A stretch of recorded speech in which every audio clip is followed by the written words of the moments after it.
हमारी ये जो सोशल दुनिया है ना, ये बड़ी दिलचस्प है। इसमें ज़्यादातर चीज़ें साफ साफ ब्लैक एंड वाइट नहीं होती। हर सिचुएशन के कई मतलब हो सकते हैं, और बस यहीं से हमारा दिमाग अपनी कहानी बनाना शुरू कर देता है। तो सवाल ये उठता है कि हम किसी के बारे में इतनी जल्दी कोई राय क्यों बना लेते हैं। आखिर हमारे दिमाग के अंदर चल क्या रहा होता है जो हमें इतनी तेजी से किसी नतीजे पर पहुंचा देता है। बात यह है कि हमारे आसपास जो भी होता है उसके कई मतलब हो सकते हैं। कोई भी घटना अपने आप में अच्छी या बुरी नहीं होती। सारा खेल इस बात का है कि हम उसे क्या मतलब देते हैं। चलिए एक सिचुएशन इमेजिन करते हैं।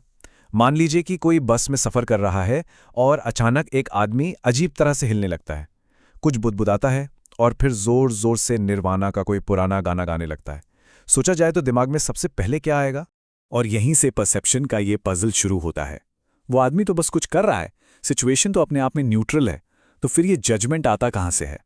इसका जवाब हमारे दिमाग के काम करने के तरीके में छुपा है। उस आदमी को देखकर हमारा दिमाग फौरन एक फाइल कैबिनेट की तरह खुल जाता है, जिसमें कई वजह हो सकती हैं। क्या उसने शराब पी रखी है, क्या उसकी मानसिक हालत ठीक नहीं है, या फिर वो बस थोड़ा सनकी है। साइकोलॉजी में दिमाग के इन खाकों को स्कीमा कहते हैं और हम सब इनका इस्तेमाल करते हैं। असल में हमारा दिमाग चीज़ों को समझने के लिए कुछ शॉर्टकट्स अपनाता है। ये एक तरह से हमारे विचारों के छुपे हुए ब्लूप्रिंट हैं जो हमें बिना ज़्यादा सोचे समझे किसी नतीजे पर पहुंचा देते हैं। और यहीं पर एक बहुत ज़रूरी कॉन्सेप्ट आता है जिसे कहते हैं एक्सेसिबिलिटी। सीधे सीधे कहें तो इसका मतलब है कि कोई सोच या स्कीमा हमारे दिमाग में कितनी आसानी से आ जाता है। और मज़े की बात यह है कि जो स्कीमा जितना ज़्यादा एक्सेसिबल होता है, हमें वो उतना ही ज़्यादा सच और कॉमन सेंस वाला लगता है, भले ही असलियत कुछ और हो। तो ठीक है, चलिए इस मामले की तह तक जाते हैं। हमारे दिमाग की इस जांच में 3 मुख्य संदिग्ध हैं, मतलब 3 बड़ी वजहें हैं जिनसे कोई भी स्कीमा हमारे लिए फौरन एक्सेसिबल हो जाता है। तो ये है वो 3 रास्ते। पहला है क्रॉनिक एक्सेसिबिलिटी, जो हमारे पुराने तजुर्बों से आता है।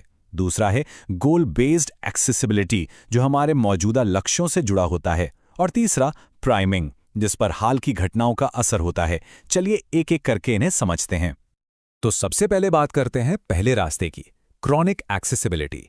इसका सीधा कनेक्शन हमारी पर्सनल हिस्ट्री और लंबे समय के अनुभवों से है। मिसाल के तौर पर, अगर किसी के परिवार में शराब की लत की दिक्कत रही है, तो शराबी वाला स्कीमा उसके दिमाग में हमेशा सबसे ऊपर रहेगा। ये एक तरह से उसकी डिफ़ॉल्ट सेटिंग बन जाती है। और दिमाग ऐसा इसलिए करता है क्योंकि वो अपने अनुभवों के आधार पर तेज़ी से काम करना चाहता है, मतलब एफिशिएंट होना चाहता है। अब आते हैं दूसरे रास्ते पर और देखते हैं कि ये कैसे काम करता है। इसका ताल्लुक हमारे उस पल के लक्ष्य या फोकस से है। मान लीजिए कोई साइकोलॉजी के एग्जाम की तैयारी कर रहा है। अब अगर वो बस में उस आदमी को देखेगा तो उसका दिमाग फौरन उसके बर्ताव को किसी मानसिक स्थिति से जोड़ने की कोशिश करेगा। ऐसा इसलिए नहीं कि वो सही है, बल्कि इसलिए कि दिमाग उस वक्त उसी टॉपिक पर फोकस कर रहा है। अब जो बात है ना, वो सच में बहुत दिलचस्प है कि कैसे हमारी जानकारी के बिना ही हमारी राय को आसानी से बदला जा सकता है। चलिए देखते हैं तीसरा रास्ता, प्राइमिंग। प्राइमिंग तब होती है जब हाल का कोई अनुभव, चाहे उसका मौजूदा सिचुएशन से कोई लेना देना हो या ना हो, हमारे दिमाग में एक स्कीमा एक्टिवेट कर देता है। जैसे बस में उस आदमी को देखने से ठीक पहले अगर किसी ने मेंटल हेल्थ पर कोई आर्टिकल पढ़ा है, तो बहुत मुमकिन है कि वो उसके बर्ताव को उसी नज़रिए से देखेगा। प्राइमिंग के इस असर को साबित करने के लिए साइकोलॉजिस्ट ने एक बड़ा ही क्लासिक एक्सपेरिमेंट किया, जिसे डोनाल्ड एक्सपेरिमेंट के नाम से जाना जाता है। ये इस बात का पक्का सबूत है कि हमारा दिमाग कैसे काम करता है। तो हुआ ये कि इस एक्सपेरिमेंट में लोगों के 2 ग्रुप बनाए गए। ग्रुप ए को साहसी, आत्मविश्वासी जैसे पॉजिटिव शब्द याद करने के लिए दिए गए। वहीं ग्रुप बी को लापरवाह, अड़ियल जैसे नेगेटिव शब्द दिए गए। शब्द याद करने के ठीक बाद दोनों ग्रुप्स को डोनाल्ड नाम के एक आदमी के बारे में बिल्कुल एक जैसी कहानी पढ़ने को दी गई। ये कहानी जानबूझकर ऐसी लिखी गई थी कि उसके बर्ताव के कई मतलब निकाले जा सकें। और नतीजे हैरान करने वाले थे। ग्रुप ए, जिन्हें पॉजिटिव शब्दों से प्राइम किया गया था, उन्हें डोनाल्ड साहसी और अच्छा लगा। दूसरी तरफ ग्रुप बी, जिन्हें नेगेटिव शब्दों से प्राइम किया गया था, उन्हें वो लापरवाह और गैर जिम्मेदार लगा। तो इस पूरे एक्सपेरिमेंट का सबसे ज़रूरी पॉइंट क्या है? वो ये कि प्राइमिंग तभी काम करती है जब दिमाग में एक्टिवेट हुआ विचार उस सिचुएशन पर लागू भी हो सके। अगर लोगों को साफ सुथरा जैसे शब्दों से प्राइम किया जाता तो डोनाल्ड के बारे में उनकी राय पर कोई असर नहीं पड़ता, क्योंकि इसका उसके बर्ताव से कोई लेना देना ही नहीं था। तो इन सब बातों का मतलब क्या निकलता है? इन दिमागी शॉर्टकट्स को समझना जरूरी क्यों है?